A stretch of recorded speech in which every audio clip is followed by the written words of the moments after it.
നമസ്കാരം. എല്ലാവർക്കും ഈശ്വരാനുഗ്രഹം കിട്ടട്ടെ എന്ന് പ്രാർത്ഥിച്ചുകൊണ്ട് എല്ലാവരെയും ഞാൻ ഈ വീഡിയോയിലേക്ക് സ്വാഗതം ചെയ്യുന്നു. ഞാൻ ഇന്ന് പറയുന്ന വിഷയം 2026 വിഷുഫലം. അത് മിഥുനക്കൂറിന്റെ വിഷുഫലമാണ് ഞാൻ പറയുന്നത്. മിഥുനക്കൂറിന്റെ വിഷുഫലം. അപ്പൊ 2026 ഏപ്രിൽ 14 ചൊവ്വാഴ്ച രാവിലെ 9:34 ചതയം നക്ഷത്രത്തിൽ എടവൻ രാശിയിൽ സൂര്യൻ തന്റെ ഉച്ചക്ഷേത്രമായ മേടൻ രാശിയിലേക്ക് സംക്രമിക്കുന്നു. അന്നാണ് സാധാരണ നമ്മൾ വിഷു ആഘോഷിക്കുന്നത്. എന്നാൽ ഇപ്രാവശ്യം 2015 ഏപ്രിൽ 15 2026 ഏപ്രിൽ 15 വിഷു ആഘോഷിക്കുന്നത്. കാരണം അന്ന് സൂര്യോദയം കഴിഞ്ഞതിന് ശേഷം 9:34 സൂര്യൻ മേടൻ രാശിയിലേക്ക് സംക്രമിക്കുന്നത്. അതുകൊണ്ടാണത്. അപ്പൊ സൂര്യൻ തന്റെ ഉച്ചരാശിയായ മേടൻ രാശിയിലേക്ക് സംക്രമിക്കുന്ന ആ സമയം, ആ സംക്രമ പുരുഷന്റെ ലക്ഷണമനുസരിച്ച് നക്ഷത്രങ്ങളെ ഷഡ്ഗമെന്നും ശൂലമെന്നും പഞ്ചാംഗ വിധിപ്രകാരം വേർതിരിച്ചിട്ടുണ്ട്. അതിൽ 18 നക്ഷത്രങ്ങൾ ഷഡ്ഗത്തിലും 9 നക്ഷത്രങ്ങൾ ശൂലത്തിലുമാണ് വരുന്നത്. അതിൽ ശൂലത്തിൽ വരുന്ന നക്ഷത്രക്കാർക്ക്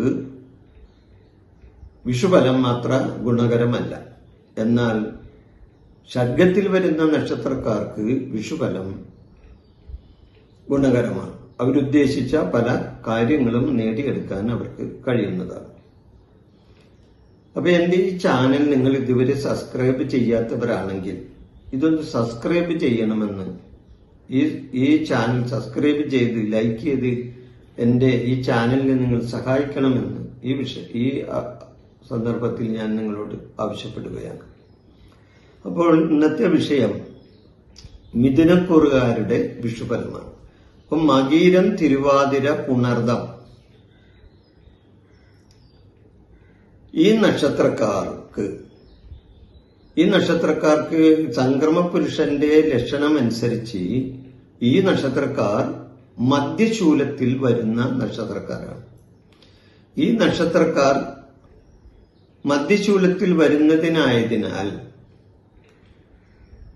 ഈ ശൂലത്തിൽ തന്നെ ആദിശൂലം, മധ്യശൂലം, പിന്നെ അന്തിശൂലം എന്നിങ്ങനെയുണ്ട്.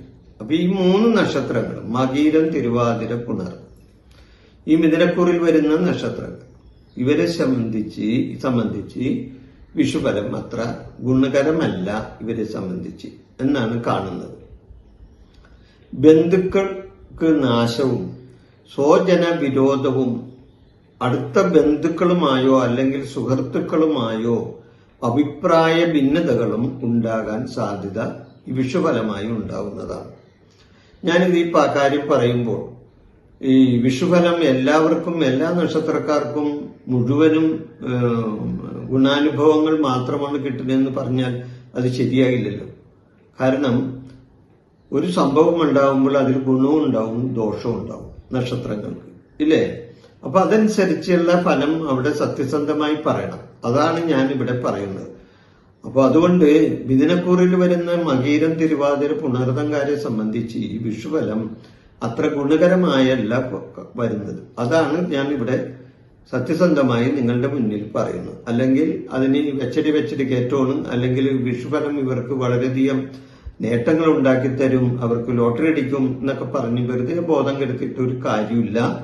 ഉള്ള കാര്യം ഉള്ളതുപോലെ പറയണം. അതുകൊണ്ടാണ് പറയുന്നത്. അപ്പൊ ചിലർ ചോദിക്കും, ഇയാള് ദോഷം മാത്രമാണല്ലോ പറയണെന്ന്.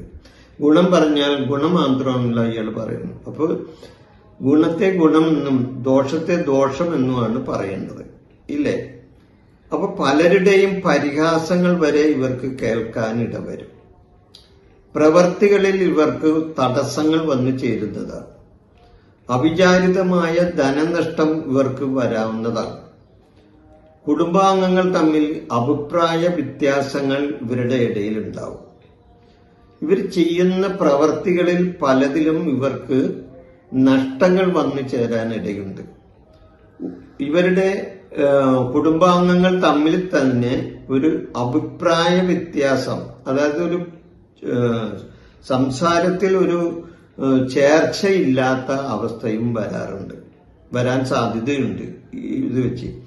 പിന്നെ അതേപോലെ തന്നെ സുഹൃത്തുക്കൾ തമ്മിൽ അകന്നു പോകാനും സുഹൃത്തുക്കളിൽ നിന്ന് വേർപെട്ട് നിൽക്കാനും ജോലി സ്ഥലത്ത് ഇവർ ഉദ്ദേശിച്ച പോലെ തൊഴിലുന്നതി കിട്ടാതിരിക്കുകയും ചെയ്യുന്ന ചില സന്ദർഭങ്ങളും ഈ വിഷുഫലമായി ഇവർക്ക് ഉണ്ടാവുന്നതാണ്. അപ്പൊ മൊത്തത്തിൽ നോക്കുമ്പോൾ മകീരം നക്ഷത്രക്കാരെ സംബന്ധിച്ച്, അല്ലെങ്കിൽ തിരുവാതിര നക്ഷത്രക്കാരെ സംബന്ധിച്ച്, അതുമല്ലെങ്കിൽ പുണർദ നക്ഷത്രക്കാരെ സംബന്ധിച്ച് ഈ മിഥുനക്കൂറുകാർക്ക് അത്ര ഗുണാനുഭവങ്ങൾ ഒന്നും ഈ വിഷുഫലമായി ഉണ്ടാകാൻ സാധ്യത ഇല്ല എന്നാണ് ഈ സംക്രമ പുരുഷന്റെ ലക്ഷണമനുസരിച്ച്, സൂര്യൻ മേടൻ രാശിയിൽ പ്രവേശിക്കുന്ന സംക്രമ പുരുഷന്റെ ലക്ഷണമനുസരിച്ച് നമുക്ക് അനുമാനിക്കാൻ കഴിയുന്നത്. ഇത് പഞ്ചാംഗ വിധിപ്രകാരമുള്ള ഒരു വിഷുഫലമാണ് ഞാൻ നിങ്ങളുടെ മുന്നിൽ അവതരിപ്പിച്ചത്. എല്ലാവർക്കും നല്ലത് വരട്ടെ എന്ന് പ്രാർത്ഥിച്ചുകൊണ്ട് എല്ലാവർക്കും നന്ദി, നമസ്കാരം.